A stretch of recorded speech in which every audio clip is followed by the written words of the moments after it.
कहानी की शुरुआत यॉन्ग नाम के एक मशहूर बॉक्सर से होती है। यॉन्ग अभी सिर्फ 16 ही साल का था, पर अपनी काबिलियत की वजह से वो पूरे शहर में काफी ज्यादा मशहूर हो चुका था। एक रात मैच जीतने के बाद यॉन्ग अपने घर वापस जाने के लिए बहुत उत्सुक था, क्योंकि उसकी माँ और बहन घर पर उसका इंतजार कर रहे थे। और जैसे ही वो घर पहुंचा तो उसने देखा कि बाहर उन दोनों की लाश पड़ी हुई थी। और तभी अचानक से एक आदमी ने पीछे से उसके ऊपर भी हमला कर दिया। पर क्योंकि यॉन्ग एक ट्रेन बॉक्सर था, तो उसने बड़ी ही आसानी से खुद को बचाकर उस कातिल को जान से मार दिया। 2 साल बाद एक स्कूल में कुछ लड़के यॉन्ग की खबर सुन रहे थे। ये असल में जिन लोगों ने उसके परिवार पर हमला किया था वो सभी चोर थे, पर फिर भी यॉन्ग ने अपनी बॉक्सिंग स्किल्स से उन सभी को खत्म कर दिया था। और इसी वजह से उसके ऊपर खून का इल्जाम लगाकर उसे जेल भेज दिया गया था। उसी क्लास में सोबिन नाम का एक लड़का भी था, जो नया नया स्कूल में आया था। असल में सोबिन को उसके पिछले स्कूल में बहुत ज्यादा परेशान किया जाता था, जिससे बचने के लिए उसने अपना स्कूल बदला था। और धीरे धीरे उसे ये स्कूल अच्छा भी लगने लगा था।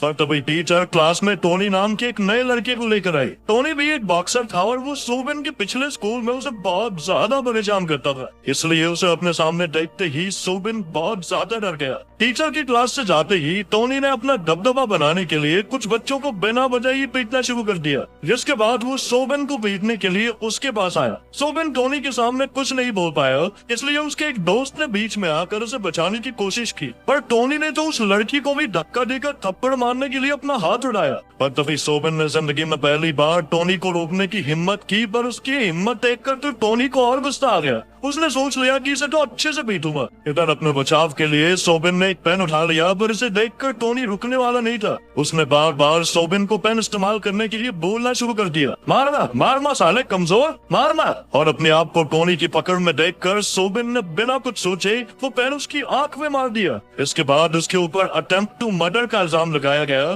पर सोबिन कोर्ट में टोनी के खिलाफ कुछ नहीं बोल पाया, जिसके चलते उसे 2 साल की सजा सुना दी। कोर्ट से जेल ले जाने के लिए उसे बस में बैठाया गया, जहां किस्मत से उसकी सीट यॉन्ग के साथ थी। जेल पहुंचकर सभी कैदियों को अलग अलग सेल्स में डाल दिया गया, जहां सोबिन की दोस्ती मिन नाम के एक चोर से हुई। उन दोनों को एक ही सेल में डाला गया था, जहां एक आदमी ने उन्हें जेल में चल रहे राज के बारे में बताया। उस जेल में जून, आक्यू और हान नाम के 3 सबसे बड़े कैदी थे, जिनमें से जून तो अच्छा आदमी था, जो आक्यू और हान को बाकी कैदियों को तंग करने से रोकता था। लेकिन फिर हाल ही में आक्यू और हान ने एक प्लान बनाकर जून को फंसा दिया, जिस वजह से पुलिस ने उसे एक अलग कमरे में बंद कर दिया था। और तभी से आक्यू और हान सभी कैदियों को परेशान करने में लगे हुए थे।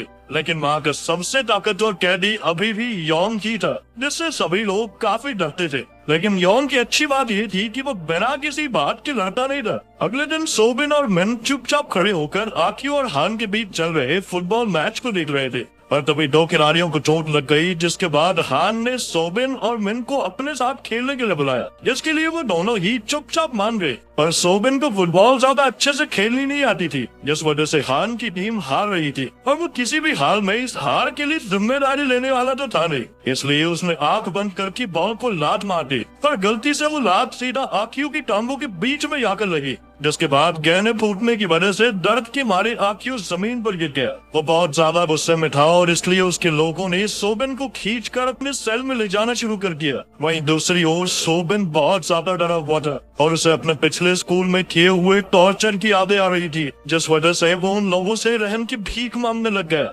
लेकिन उनके ऊपर इसका कोई असर नहीं हुआ। पर तभी उन लोगों की नजर पास से ही गुजर रहे यॉन्ग पर पड़ी, जिसे देखते ही उन्होंने ऐसा बर्ताव किया मानो वो सोबिन के दोस्त ही थे। और उनके इस बर्ताव को देखकर सोबिन समझ गया कि जेल में सभी लोग यॉन्ग से डरते हैं, और अपने आप को बचाने के लिए वो तुरंत ही यॉन्ग की तरफ भागा। वैसे तो यॉन्ग फालतू चक्करों में पड़ता नहीं था, लेकिन अपने सामने सोबिन को यूं गिड़गिड़ाते हुए देखकर उसने उसकी मदद करने का फैसला किया। और जब आक्यू ने उसे रोकने की कोशिश की तो यॉन्ग ने एक ही मुक्के में उसे नीचे गिरा दिया। जेल में सभी बच्चों को पढ़ाया भी जाता था, पर क्लास के दौरान आक्यू की नजर सिर्फ सोबिन पर ही थी, जिसे वो किसी भी हाल में सबक सिखाना चाहता था। क्लास के तुरंत बाद एक गार्ड सोबिन को किसी से मिलवाने के लिए लेकर गया, और ये आदमी कोई और नहीं बल्कि टोनी ही था, जिसकी एक आंख अब पूरी तरह से खराब हो चुकी थी। साथ ही उसे स्कूल से भी निकाल दिया गया था, जिस वजह से वो अपनी जिंदगी सड़कों पर बिता रहा था। और उसका मानना था कि उसके साथ ये सब सोबिन की वजह से हुआ था, और अब वो किसी भी हाल में उसे जान से मारना चाहता था। ये बात सुनते ही सोबिन हमेशा की तरह उससे अपनी जान की भीख मांगने लग गया।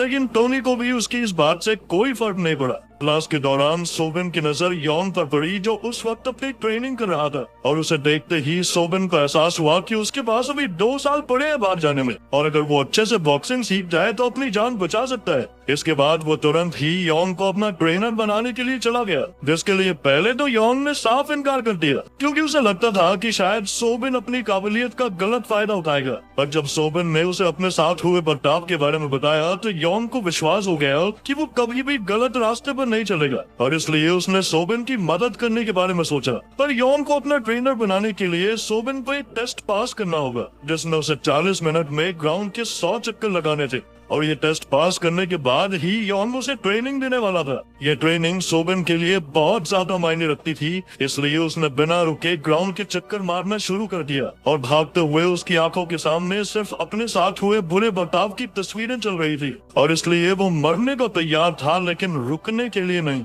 आखिर के कुछ राउंड्स तक सोबिन पूरी तरह से थक चुका था, इसलिए यॉन ने उसे रुकने के लिए कहा, पर सोबिन अपना टेस्ट पास करने का मन बना चुका था, और वो पूरे 100 राउंड्स होने के बाद ही रुका। तब तक वो इतना ज्यादा थक चुका था कि वो जमीन पर बेहोश होने ही वाला था, पर तभी यॉन ने उसे पकड़ लिया। उसकी हालत को देखकर यॉन समझ गया कि उसके लिए बॉक्सिंग सीखना कितना जरूरी था, और उसकी मदद करने के लिए उसने सबसे पहले जेलर से कहकर सोबिन को अपने कमरे में शिफ्ट करवा लिया। असल में जेलर भी यॉन का फैन था, और वो जानता था कि यॉन बुरा इंसान नहीं है, इसलिए उसने तुरंत ही सोबिन को यॉन के कमरे में शिफ्ट कर दिया। अगले दिन से ही यॉन ने सोबिन को ट्रेन करना शुरू कर दिया, पर सोबिन की कमजोर हालत को देखकर वो समझ गया कि उसे सोबिन पर बहुत ज्यादा मेहनत करनी पड़ेगी। उधर आकियो भी अपना बदला लेने के लिए तैयारी कर रहा था, और तभी उसके साथियों ने उसे मिन के बारे में याद दिलाया, जो उस दिन सोबिन के साथ था, और वो लोग शायद मिन की मदद से सोबिन को यॉन से अलग कर सकते हैं। उधर ट्रेनिंग के दौरान सोबिन काफी ज्यादा थक गया था, और अब वो आराम करना चाहता था, पर तभी यॉन ने उसे याद दिलाया कि वो ऐसे बर्ताव के साथ कभी भी बॉक्सिंग नहीं सीख सकता। उसकी ये बात सुनते ही सोबिन दोबारा से एक्सरसाइज करने में जुट गया।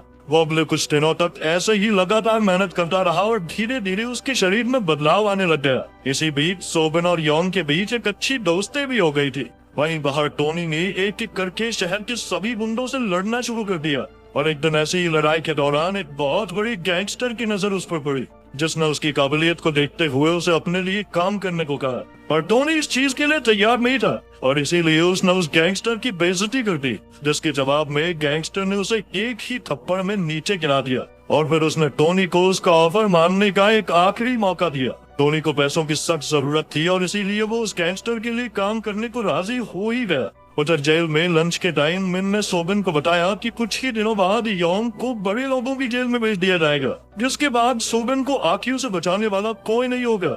ये बात सुनते ही सोबिन काफी निराश हो गया, क्योंकि यॉन ने उसे इस बारे में कुछ भी नहीं बताया था, और इसलिए वो तुरंत ही यॉन से बात करने के लिए चला गया। और यॉन ने उसे समझाया कि कभी ना कभी तो उसे खुद के लिए लड़ना ही पड़ेगा ना, और वो समय जल्द ही आने वाला है। तो उसकी बात मानकर सोबिन दोबारा से ट्रेनिंग में लग गया। उधर आकियो के आदमी मिन को तंग कर रहे थे, पर तभी सोबिन वहां पहुंच गया, और जब उन्होंने सोबिन को धमकाने की कोशिश की तो उसने अपनी बॉक्सिंग स्किल्स से उन्हें पीट दिया। जैसे ये बात आकियो तक पहुंची तो उसने उन दोनों लड़कों से कहा कि जल्दी जाकर उसे मेरे पास लेकर आओ। पर अब वो दोनों सोबिन की मार से इतना डर रहे थे कि उन्होंने सोबिन के पास जाकर उससे मदद करने के लिए कहा, जिसके बाद वो चुपचाप खुद ही आकियो से मिलने के लिए पहुंच गया, जहाँ उसने सबसे पहले आकियो से अपनी गलती के लिए माफी मांगी। पर आकियो को इस बात से कोई फर्क नहीं पड़ता था, और उसने तुरंत ही सोबिन पर हमला कर दिया।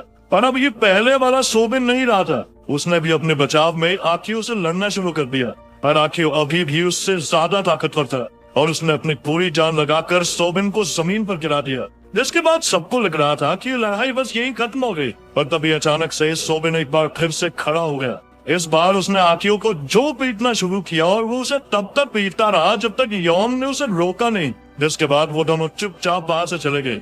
उसे शहर में टोनी का डर काफी तेजी से बढ़ रहा था, और वो दिन ब दिन और खतरनाक बनता जा रहा था। उधर यॉन के साथ अपनी आखिरी ट्रेनिंग के दौरान सोबिन ने लगभग उसके चेहरे पर एक मुक्का मार ही दिया था, लेकिन इसी के साथ उन दोनों का साथ भी खत्म हो गया, क्योंकि उसी दिन यॉन को दूसरी जेल में भेजा जाना था। जाने से पहले यॉन ने उसे हमेशा मेहनत करते रहने को कहा। यॉन की जेल से निकलते ही जून को भी आजाद कर दिया गया, जिसका मतलब ये था कि अब जेल में कोई किसी को परेशान नहीं करने वाला था। पर तभी खान ने सोबिन को लड़ाई के लिए चुनौती दी, जिसमें शर्त ये थी कि अगर सोबिन जीत गया तो खान कभी भी किसी कैदी को परेशान नहीं करेगा। और इस लड़ाई के लिए उन्होंने 5 दिन बाद मिलने का फैसला किया। इसी बीच टोनी दोबारा से सोबिन से मिलने आया, क्योंकि जेल के बाहर तक सोबिन की ट्रेनिंग के चर्चे चल रहे थे। लेकिन वो डरने की बजाय काफी खुश था, क्योंकि अब उनकी लड़ाई टक्कर की होने वाली थी। कुछ दिनों बाद मैच के दौरान खान और सोबिन एक दूसरे को कांटे की टक्कर दे रहे थे, और सोबिन की कड़ी मेहनत के सामने खान भी ज्यादा देर टिक नहीं पाया और अपनी हार मानते हुए उसने अपने वादे को पूरा करने का फैसला किया। उस दिन के बाद से जेल में कभी भी किसी को परेशान नहीं किया गया और धीरे धीरे सभी लीडर एक दूसरे के काफी अच्छे दोस्त भी बन गए। कुछ इसी तरह सोबिन की कैद के 2 साल भी बीत गए और जेल के बाहर निकलते ही उसका सामना टोनी से हुआ, जिसने बिना कुछ बोले ही उससे लड़ना शुरू कर दिया। उनकी लड़ाई के दौरान हमने देखा कि वो दोनों ही इतने फुर्तीले थे कि वो एक दूसरे को एक मुक्का भी नहीं मार पा रहे थे।